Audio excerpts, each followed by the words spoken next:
Iminay kasi nga chipay kabanay ko na yan jawala siya ko sis kayacho. May manta pachare como se llaman que ahora pe cada más. Comenten aquí abajo amigos. Mañana el día de hoy te traigo un video para ustedes. Lengua del murciélago y el chupacabra. Tienes que decir rápido lo más posible. Y ya es un reto, Tienes que aprendértelo esto en quechua. Vas a hacer reto con tu amigo a ver si puede ganarte o tú lo ganas. Así que tienes que grabártelo muy bien, amigo.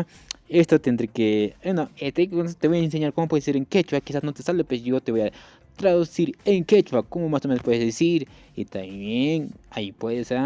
Reta también a tus amigos. Así que comencemos, ya volvemos.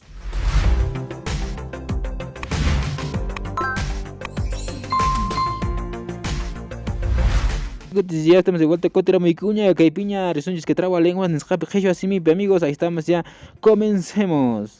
Seguro caipi, huxime tejraku, murciélago manta, chupa cabra mantawan, tutapica, murciélago, uskayata, pawan, chupa cabrata, sachata, aitun, sinchimillay, murciélago, manas, samaspa, pasatinka, chupa cabraca, hapita munan, manas samaspa, ichaca, murciélagoca, ágil, zigzag, niscapi, purin, chupacabrata, mana, haikajpas, hapingacho.